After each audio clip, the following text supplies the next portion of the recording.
ये एक जादुई पत्थर है, बस इसका मॉडल तैयार करें और फिर इसे प्रोग्राम करें तो ये किसी भी रूप में बदल सकता है जैसा आप चाहें। ये अद्भुत धातु ही ट्रांसफॉर्मर्स की मुख्य निर्माण सामग्री है। गुआंगताओ चांग ने इसका इस्तेमाल कर एक कृत्रिम ट्रांसफॉर्मर बनाया जिसका नाम जिनपोतियान रखा। हालांकि उसने इसे ऑप्टिमस प्राइम के आधार पर डिजाइन किया था, पर इसका चेहरा धीरे धीरे मेगाट्रॉन जैसा होता गया। मोटा मांस, बेहद बदसूरत। इससे गुआंगताओ चांग बहुत गुस्सा हो गया। असल में पिछली बार जब ऑटोबॉट्स ने पृथ्वी की रक्षा के लिए युद्ध लड़ा था, तब के S2 नाम की एक कंपनी ने सभी ट्रांसफॉर्मर्स के शवों को ले लिया था। उन्होंने मेगाट्रॉन के सिर पर प्रयोग किए जीन अनुक्रम निकाला और उसका इस्तेमाल कृत्रिम ट्रांसफॉर्मर बनाने के लिए किया। उन्होंने चुपके से छोटे झूके को पकड़ा और उससे जानकारी डिकोड करवाने लगे। अगर वह उनकी बात नहीं मानता तो उसे बिजली के झटके दिए जाते थे। तैयार किए गए कृत्रिम ट्रांसफॉर्मर्स में जिनपोतियन के अलावा बम्बलबी के मॉडल पर आधारित डूसी नाम दिया गया है। बम्बलबी की तुलना में डूसी का रूप और भी ज्यादा आकर्षक है। लेकिन गुआंगताओ चांग वर्तमान स्थिति से संतुष्ट नहीं था, क्योंकि उसका सपना एक पूरी ट्रांसफॉर्मर सेना बनाना था।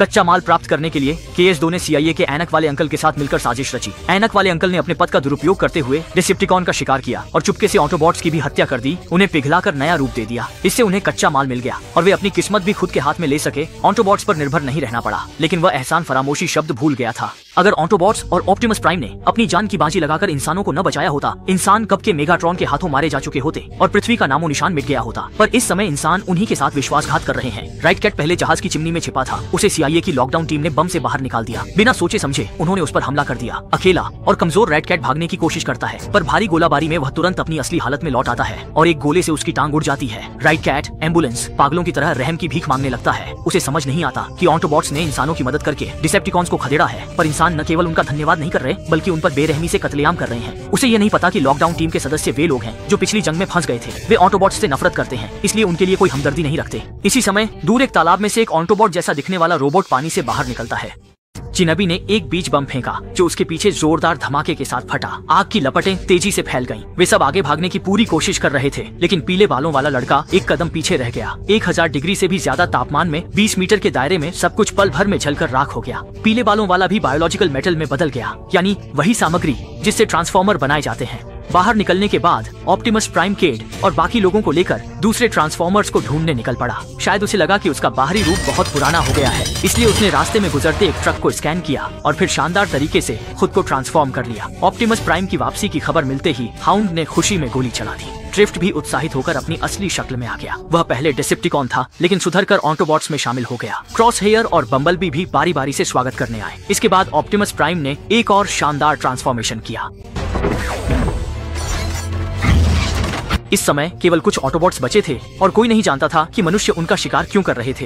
कैड ने एक मिनी ड्रोन निकाला जिसने ऑटोबॉट्स के मारे जाने के सभी दृश्यों को रिकॉर्ड किया। इसे देखकर सभी बेहद दुखी हुए। कैड को इसमें KSA कंपनी का लोगो मिला। मामला उससे संबंधित होना चाहिए, इसलिए उसने सच्चाई की जांच करने के लिए कंपनी में घुसपैठ करने का फैसला किया। कैड ने पहले PSI कर्मचारियों की ID तस्वीरें लेने के लिए ड्रोन को नियंत्रित किया और फिर बम्बलबी ने अपनी लेजर आंखों का इस्तेमाल करके एक नकली की नकल की। बस ऐसे ही वे अंदर घुस गए, लेकिन फिर कैड ने एक ऐसा दृश्य देखा जिसने उसे बेहद क्रोधित कर दिया। वे कृत्रिम किंग कांग के लिए कच्चा माल प्रदान करने के लिए एम्बुलेंस के सिर को विभाजित और भंग कर रहे थे। ऑटोबॉट्स जिन्होंने कभी मानव जाति को खतरे से बचाया था, अब फिर भी उन्हें मनुष्यों द्वारा सताया जा रहा था। लेकिन उसके दयालु हृदय ने उसे मनुष्यों को यह नहीं बताने दिया कि उसने केवल कुछ उपकरण नष्ट किए थे और छोटे जुगे को बचाया था। उकसाने वाले बाल्ड कियांग ने उन्हें रोकने की हिम्मत की, ये कहते हुए कि वह ये विज्ञान के लिए कर रहा था और इसमें कुछ भी गलत नहीं था। इंस्पेक्टर गुस्से में था और उसे गोली मारना चाहता था, लेकिन दयालु ऑप्टिमस प्राइम ने उसे जाने दिया। बाल्ड कियांग कृतज्ञ था और उसने ऑटोबॉट्स का पीछा करने के लिए 2 कृत्रिम किंग कॉन्ग, जिनपोटियन और डूसी को भेजा। हालांकि जिनपोटियन पर वेई जेंटियन की चेतना ने पहले ही आक्रमण कर दिया था।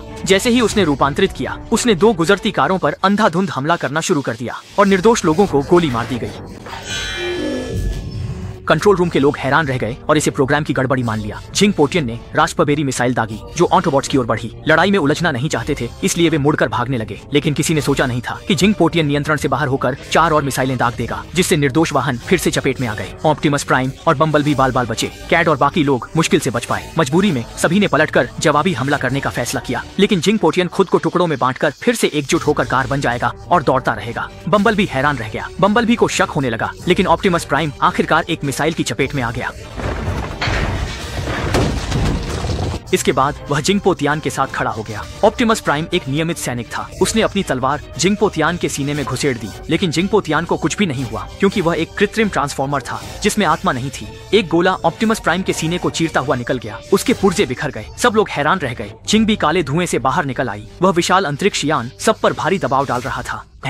यह धोखेबाजों वाला एक ट्रांसफॉर्मर है। उसका सिर तुरंत एक विशाल तोप में बदल गया जिसमें अवरक्त दृष्टि थी। उसने एम्बुलेंस पर गोली चलाई। एम्बुलेंस ने विरोध करना चाहा, लेकिन भयंकर मानव तोपखाने की आग से दबा दिया गया। जल्द ही उसने प्रतिरोध करने की शक्ति खो दी। इस समय रहस्यमय रोबोट पानी से बाहर चला गया। उसने एम्बुलेंस से ऑप्टिमस प्राइम के ठिकाने के बारे में पूछा, लेकिन एम्बुलेंस ने उसे बताने से इनकार कर दिया। रोबोट ने तुरंत उसे खोल दिया और एम्बुलेंस के ऊर्जा स्रोत को छीन लिया। यह रहस्यमय रोबोट न ऑटोबोट था न डिसेप्टिकॉन। वह एक बाउंटी हंटर था, जिनबी निर्माता के अधीन एक जनरल था। पृथ्वी पर उसकी यात्रा का उद्देश्य ऑप्टिमस प्राइम को पकड़ना था। उसने गुप्त रूप से अंकल ग्लासेस के साथ सहयोग किया। एक शर्त के रूप में वह कार्य पूरा होने के बाद अंकल ग्लासेस को एक बीज बम देगा। दूसरी ओर कैट को अभी अभी एक जीर्ण शीर्ण ट्रक मिला था। जब उसने दरवाजा खोला तो अनगिनत खोल बाहर गिर गए। इससे पहले कि वह स्थिति को समझ पाता, ट्रक ने परिवर्तन मोड शुरू कर दिया। पता चला कि वह लंबे समय से लापता ऑप्टिमस प्राइम था। पृथ्वी की रक्षा के लिए हुए आखिरी युद्ध के बाद इंसानों ने युद्ध की नैतिक संहिता का पालन नहीं किया और जिन्बी के साथ उलझ गए। दोनों ने मिलकर उन ऑटोबॉट्स का शिकार किया जिन्होंने उनकी मदद की थी। हालांकि ऑप्टिमस प्राइम आखिरकार घेराबंदी से बाहर आ गया, लेकिन वह गंभीर रूप से घायल हो गया और उसके शरीर में एक गोला धंस गया, जिससे वह गहरी नींद में सो गया। ऑप्टिमस प्राइम, जो अभी अभी उठा था, पहले से ही घबराया हुआ था और अपने सामने खड़े इंसान को मारने ही वाला था, लेकिन गंभीर चोटों के कारण वह जमीन पर गिर पड़ा और उसके शरीर के अंग जमीन पर बिखर गए। यह देखकर कैट ने ऑप्टिमस प्राइम के शरीर की मरम्मत में मदद करने की पेशकश की। आखिरकार वह एक आविष्कारक था